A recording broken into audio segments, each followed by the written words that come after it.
नमस्कार साथियों, आज मैं तुम्हें देने वाला हूँ विनलैंड सागा के एपिसोड नंबर 7। मैंने बाकी के एपिसोड नहीं देखे, तुम जाके उन्हें प्लेलिस्ट में देख सकते हो। तो शुरू करते हैं एपिसोड नंबर 7, जिसका नाम होता है नॉर्मानी। अब 1002 AD यहाँ पे किंग स्वेन लोकी को इंग्लैंड पर हमला करने से रोकता है और वो उसे बोलता है कि वो समर में फिर से हमला करेंगे, जहाँ उन्हें एस्करेट जैसे लोगों की भी जरूरत नहीं लेनी पड़ेगी और तब तक इंग्लिश भी बहुत ज़्यादा कमज़ोर हो जाएंगे। और दूसरी तरफ हम देखते हैं जहाँ पे बियॉन एस्करेट से आगे क्या करना है ये पूछता है। जवाब में एस्करेट उसे पंछियों की तरफ देखते हुए बोलता है कि जहाँ पंछी जाते हैं वहीं हम जाएंगे, यानी कि खाना ढूंढ। और अब हम सबको फ्रांस आते हुए देखते हैं, जहाँ पे फ्रैंक्स पहले से ही लड़ रहे होते हैं और एस्करेट थॉर्फिन को हमलावरों को मैसेज देने के लिए बोलता है, जो कि बार बार किले को लूटने में फेल हो रहे होते हैं। जहाँ थॉर्फिन बोलता है कि उसने इतने लोगों को मारा है, फिर भी उसे जो चाहिए वो उसे मिल नहीं पा रहा है। तो एस्करेट उसे बोलता है कि ठीक है, मैं तुम्हें 3 सोने की मुद्राएं दे दूंगा, जिस पर थॉर्फिन उसे गुस्से से देखता है। तो एस्करेट उसे बोलता है कि ठीक है, तुम मुझे राजा का सर ला के दो और तुम्हें जो चाहिए वो मैं तुम्हें दे दूंगा।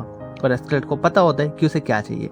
इतना सुनते ही थॉर्फिन वहां से निकल जाता है और फिर थॉर्फिन के निकलने के बाद बियॉन एस्करेट से पूछता है कि क्या एक बच्चे को मैसेज देने भेजना ठीक होगा। तो एस्करेट उसे बोलता है कि इस समय हारी हुई सेना ज्यादा बात नहीं करेगी और हारी हुई सेना ज्यादा बात भी नहीं करती और वो सीधा हमला करती है और एक बच्चे को खोने में उसे कोई दिक्कत भी नहीं होगी। अब नेक्स्ट सीन, जहाँ पे थॉर्फिन अटैकर्स के पास पहुंचता है। अटैकर्स यानी कि हमलावर थॉर्फिन को घुसपैठिया समझते हैं और वो उसे मारने की कोशिश करते हैं, बट थॉर्फिन उनमें से एक सैनिक को पकड़ लेता है और उसकी गर्दन पर खंजर रखता है और वो बोलता है कि वो सिर्फ एक मैसेंजर है और अपनी बात राजा तक पहुंचाने के लिए बोलता है। क्योंकि थॉर्फिन को नॉर्स लैंग्वेज नहीं आती, तो वहाँ पे वो एक लैंग्वेज ट्रांसलेटर की मदद से उसकी बात राजा तक पहुंचाते हैं और थॉर्फिन राजा के सामने अपनी बात रखता है। तो राजा को थॉर्फिन पर शक होता है, उससे थॉर्फिन को आधा लूट का सामान देने में थोड़ी डील बड़ी लगती है, बट उसके पास कोई ऑप्शन भी नहीं होता और वो उसकी बात मान लेता है। और फिर हम देखते हैं थॉर्फिन को, जो कि एस्कलेट को इशारा करता है और एस्कलेट समझ जाता है और वो अपना जहाज लेकर तेजी से झील की तरफ बढ़ जाता है। और रात में राजा के साथी ड्रैगन जैसी एक चीज को देखते हैं, जो कि कुछ और नहीं एस्कलेट का जहाज होता है और वो उसे एक ड्रैगन समझ लेते हैं और ये बात वो मॉर्निंग में राजा को बताते हैं। तो राजा भी ड्रैगन से मिलने का मन बना लेता है और वो बोलता है कि वो भी ड्रैगन से मिलेगा।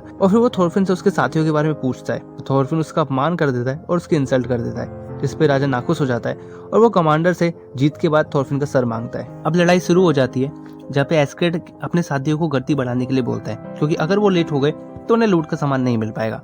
और यहाँ पे थॉर्फिन कमांडर से राजा के बारे में पूछता है, तो कमांडर उसे किले पे खड़े हुए एक आदमी को राजा बताता है। तो थॉर्फिन तेजी से उसकी तरफ भागता है, जिसे देखकर अटैकर्स के राजा को लगता है कि थॉर्फिन भाग रहा है और वो उस पर तीर चलवा देता है, बट उसे तीर नहीं लगता है और इतनी देर में वहाँ पे एस्कलेट के साथी भी पहुंच जाते हैं। अब किले का राजा एस्कलेट को देखता है और उसकी नाव को देखकर वो हैरान हो जाता है कि ये सब नाव लेकर कहाँ से आ गए। और फिर हम देखते हैं कि थॉर्फिन भी इतनी देर में किले पर पहुंच जाता है और यहाँ पे किले से राजा एस्कलेट और उसके साथियों पर तीरों की बारिश करवा देता है, जिस पर एस्कलेट अपने कुछ साथियों को खो देता है। लेकिन अचानक से तीरों की बारिश रुक जाती है। थॉर्फिन किले पर पहुंच चुका होता है और एक एक करके सबको मारने लगता है और आखिरकार वो राजा को भी मार देता है और उसकी गर्दन पानी में गिर जाती है, जिसे लेने के लिए वो पानी में कूद जाता है और इधर एस्कलेट भी किले के अंदर घुस जाता है और सभी फ्रैंक्स को मारने के लिए बोलता है अपने साथियों से। अब थोड़ी देर बाद जहाँ पर हमलावर भी राजा के किले में घुसने में सफल हो जाते हैं और वो देखते हैं कि सारे फ्रैंक्स मर जाते हैं और एस्कलेट को सारा लूट का माल ले जाते हुए भी देखते हैं, जिस पर राजा काफी ज्यादा गुस्सा होता है और एस्कलेट चिल्लाते हुए बोलता है कि उसने राजा यानी कि जैबत के लिए किला छोड़ दिया है और साथ में उसके लिए जीत भी छोड़ दी है।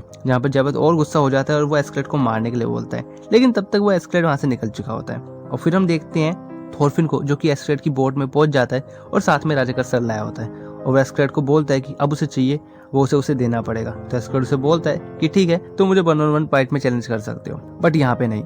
और इतना बोलने के बाद वो अपने साथियों के संग वहां से चला जाता है और यहीं पे एपिसोड खत्म। कैसा लगा तो मेरी रिकैप कमेंट बॉक्स में जरूर बताना और अच्छा है बुरा वो भी जरूर बताना। और अगर एफर्ट्स अच्छे लगे हो तो लाइक कर देना और सब्सक्राइब कर देना। मिलते हैं नेक्स्ट वीडियो में, तब तक के लिए धन्यवाद।